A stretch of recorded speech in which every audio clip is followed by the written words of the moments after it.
This is Real News Media TV, coverage you can trust. Please like, share, subscribe, and hit the notification bell. Select all for daily news updates. Policeman killed in highway crash and a woman hospitalized. Constable Donald Carr has become the latest member of the constabulary force to be killed in a car crash on the nation's roads. It is reported that about 8 p.m., Carr was traveling to work along the north-south highway in St. Anne when his vehicle got out of control. The car overturned and landed in a ditch in the vicinity of Golden Grove. Carr and a female passenger were taken to the St. Anne's Bay Regional Hospital, where he was pronounced dead. The woman was admitted in serious condition. Carr's passing has plunged his colleagues at the Hunts Bay Police Station in St. Andrew into mourning. He was described as a jovial, respectable, and a decent policeman who was committed to his job and maintained a positive relationship with his colleagues. When you see them for the last time, you don't know. We are mourning. He was a very good officer, very decent and hardworking, said Inspector Raquel Longmore. While over in St. Catherine, a 28-year-old woman died Saturday morning after the car she was driving crashed along the Edward Seaga Highway. She has been identified as Sabrina Taff, a cashier of Dawkins Bush in Treadways, St. Catherine. 3 other occupants were taken to the St. Anne's Bay Regional Hospital for treatment. Police reports are that about 4:15 a.m., Taff was driving her 2013 Toyota Axio towards Linstead when the vehicle got out of control and collided with the left guardrail along the roadway. The driver was flung from the vehicle, which then collided with a concrete median before coming to a stop. Taff died on the spot while the other occupants were taken to hospital.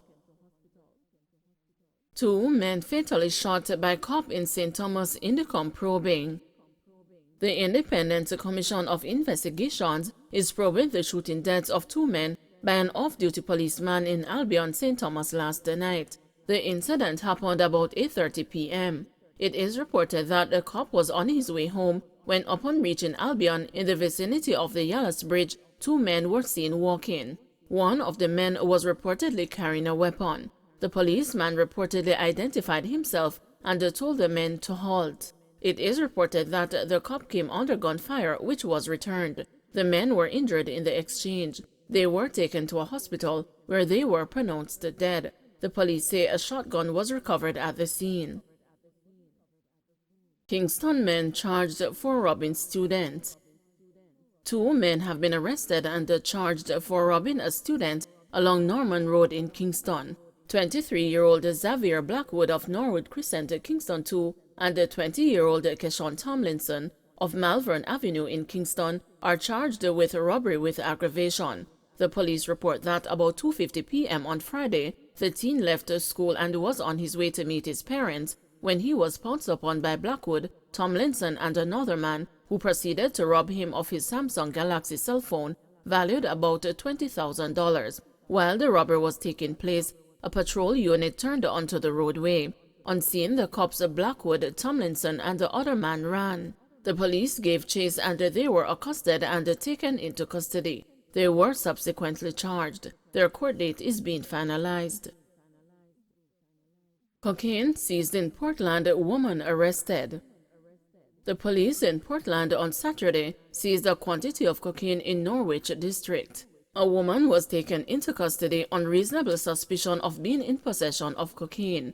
The seizure was made during an operation by the Portland police and the personnel from Area 2 Narcotics. The operation was carried out in the search of firearms and illegal drugs, disclosed the commanding officer for the Portland Police Division, Superintendent Kenneth Chin. During the raids, a premises was searched and 2 parcels of a substance resembling cocaine were found. 1 female was arrested on reasonable suspicion of being in possession of cocaine. The cocaine, which was seized, weighs approximately 2 kilograms and has an estimated street value of $15 million, Chin added. Chin said the police in Portland are committed to dismantling this leg of the guns for drugs trade, which according to him is operating in the parish. Investigators have long theorized that Portland is being used as a major transshipment point for illicit drugs, especially in the areas of Manchaniel, Hector's River, Long Bay, and Boston, where large amounts of cocaine and ganja have been discovered from time to time along beaches. Rogue police smashing forces image, say retired cops. Two retired crime fighters who say they had to deal with unjust criticism during their service have said that the actions of a few rogue cops continues to stain the overall image of the Jamaica Constabulary Force. One of the most recent sullying cases surrounds the 8 police officers who are said to be members of the Clarendon-based Ranko gang, which is linked to shootings, burglary, robbery with aggravation, illegal possession of firearm, shop breaking, conspiracy to murder and abductions in 9 parishes between 2019 and 2021. Retired Superintendent Iona Ramsey Nelson, the police force's first woman motorcyclist, told the news that cops who are exposed for their involvement in criminal activities not only affect the JCF, but also the families of police officers and the nation. Why? Because the JCF is expected to provide security, not to be involved in unlawful situations that will affect the image and the security of our nation. However, it is also a reflection of the corruption generally in the country. A lot of focus is placed on the JCF, and I understand why, but when you look right across the board on some of the organizations and the individuals who are involved in unlawful and illegal situations, we tiptoe around it, Ramsey Nelson said. The policemen were not created by the JCF.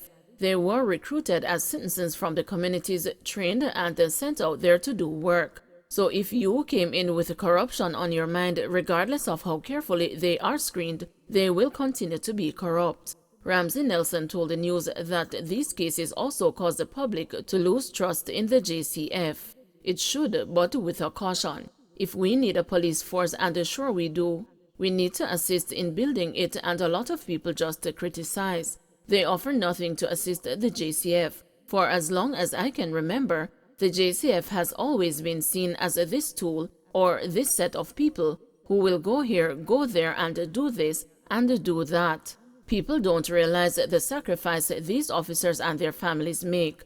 Every morning, noon or night you leave your house, it is highly likely that you will not return, she reasoned. Further, according to the 2019 Jamaica National Crime Victimization Survey conducted by the Statistical Institute of Jamaica, 65.2% of Jamaicans 16 and older felt that the JCF was most corrupt, ahead of the Firearm Licensing Authority. The survey had a sample size of 6,354 persons and covered September 2018 to August 2019. Ramsey said this type of public perception is disheartening. It kills the spirit.